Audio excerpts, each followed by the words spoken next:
Well, hello there, and welcome back to War Thunder. I'm Corny Swiss, and today I'm running around in a simulator battle on Ash River. I'm joined by Crocodile Tears, and we're going to be having a little bit of fun in this simulator battle. Before we get started, though, I wanted to just say that I'm going to be taking a little bit of a break, and by a little bit I mean just a couple days. At the moment, I do not have videos planned for January 2nd or January 3rd, because I plan to take January 1st and January 2nd off and not do anything. I won't be playing, I won't be doing anything. I'll just be doing other stuff. But I'll be taking a break. Just kind of a little bit more R&R before I come back on the 3rd, and I'll start making videos again, and then we'll be back to normally scheduled stuff. But it's just too quick a turnaround for me to pre-upload things, and I just decided, you know what, if I'm taking a break, I want to actually take a break. So there's that. If we do have videos on the 2nd or the 3rd, it'll be because Phil came across something he felt like making a video on, and maybe decided to post. But I won't be actively posting anything, and so I wouldn't count on it. But you know, who knows? So just bear that in mind. No videos on the 2nd or the 3rd. But all the same, Happy New Year. This video is going to go out on January 1st. So hope you had a great New Year's celebration. Hope we're all hanging in there. But in this battle, we're going to run into a lot of Russian heavy tanks, a lot of KV-1s and an SMK, which is a very feisty tank. I'm driving my F2. I'm trying to do the Christmas or the holiday season missions to get my M8A1. So far I haven't, but we're getting there, you know. Mr. Crocodile Tears there is in his 3M. And these KV-1s are at decent range, so I've decided to switch to APCR because I just need to start getting heat on these guys. And that was a good penetrating hit right there. And you'll notice that I'm trying to stay back a little bit because the 3M, in my opinion, is more heavily armored, and also I just don't want to get hit. You see what happens when I do get hit. But this KV-1 decided to make a big flank move, which is a reasonable thing to do. However, he's not going to be able to make it all the way back behind the little cliff there, and I'm still taking fire. But at this range, at that angle, I'm not that scared of the L11 gun. I should be. But this KV-1, there's 3 fires. He's going to burn up. But just to be safe, might as well finish him off. You never know. So he gets the good news. But the KV-1, the enemy's KV-1s basically all pushed across more or less together. Somewhat, but they all pushed in like different spots. So what we're actually doing here is I'm getting the opportunity to sort of divide and conquer and isolate one, shoot him up a bit, and then shoot at the other one. Now, probably would have been prudent to help Crocodile Tears with the KV-1 he's engaging, but this guy's over here and he does threaten our flank, so I decided to start shooting at him. Right or wrong decision, I don't know. But APCR isn't... KV-1's a big tank, right? And there's some empty space in it. It means APCR is sometimes not all that effective. So I'm having to readjust position here to keep him in my line of sight so I can keep pounding him. But he's pretty heavily damaged, and my platoon mate is repairing, so I'm going to quickly run up and try and assist with his repairs at the very tail end of them. But I didn't pull out far enough to use my gun, which would have been nice. That guy just giving us his side, that would have been nice. But you know what? We're going to go out around together and deliver some news. Good for us, bad for him.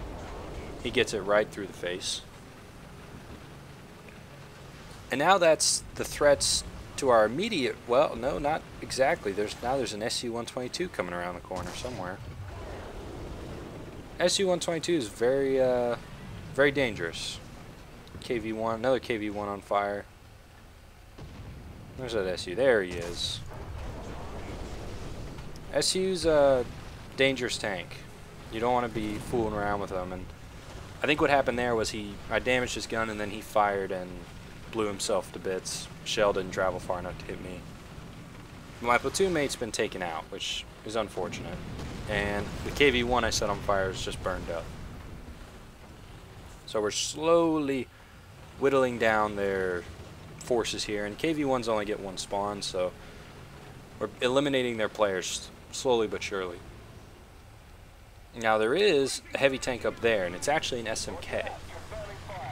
I don't know if I like the SMK in that position. I think it would have been better served being down where we are, using the multi-turrets to engage multiple targets. But he's up there. And the SMK is actually a really difficult tank to deal with regardless. It has so many crew members, and they're so spread out, and it has 2 turrets and 2 guns. It makes it very difficult to deal with in one shot. As a matter of fact, I'm not sure you really can. Right? Even if you knock out the main gun, well, the secondary gun is probably still firing. You would need a serious shell to just gut the entire tank from bow to stern type of deal. And I haven't seen it happen yet. Probably can, but every time I've taken on an SMK, it's taken multiple shots. And that's partly due to the fact that it is just a really potent tank due to the number of crew members. Most of the time, the way I knock it out is I take all the crew members out in the main turret, and then take all the crew members out in the secondary turret, and that usually does the trick. But also from the front, the armor profile of the thing is just weird because it's got all these slopes from the double turrets. It's just weird. But it appears that he's the last person on this flank who's holding up our glorious march to victory. He probably knows I'm coming. He may not. But all the same, I'm going to have to be careful coming around this corner and dealing with whatever's up here. It should just be the SMK. Someone's calling artillery in on him. That's not very kind. Might have been me. I don't remember. Oh, and I see his fat Russian ass. That's nice. My first shell goes in and doesn't really do anything, but I'm not 100% sure he noticed. Oh, yes, he certainly did. But, oh, he backs up just a little bit. Boom. My goal here is I'm trying to pin him. The SMK is a very long tank, and the guns are in the center to the front. So if you can pin the back of the tank behind a wall and keep his turret behind the wall, you can actually do what you can do in World of Tanks, where you can shoot their, let's say, drive wheels and be completely immune to return fire.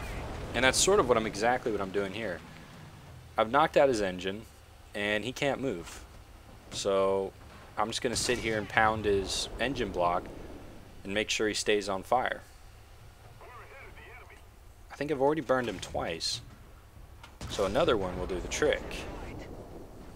And there's the third fire. So he will burn up eventually. However, I like I did with the KV-1 before, don't want to leave it to chance, and also I'm working on those missions to get the M8. So I want to make sure this guy dies. You know? I probably should have switched to AP here. I've been using APCR this entire time just because the AP, it's just, I needed it for some of those KV-1s. And I just never bothered to switch. AP probably would have been better here.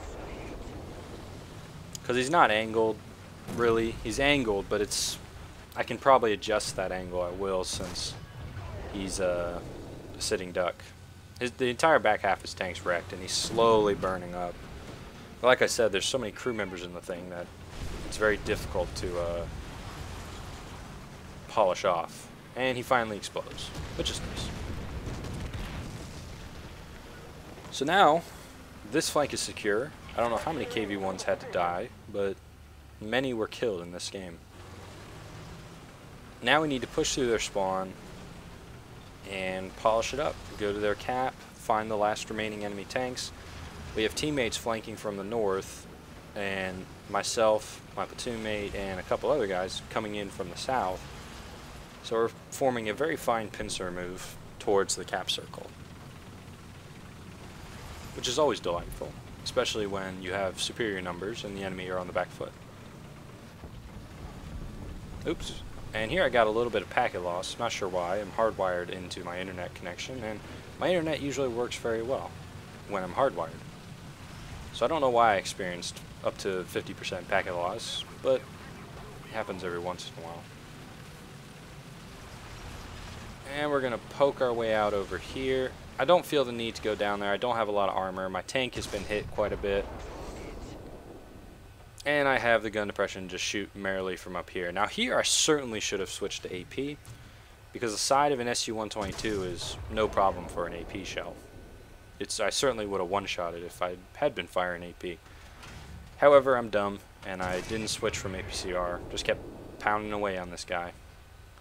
So he's going to get taken out by someone else, which is fine. I had my fair share.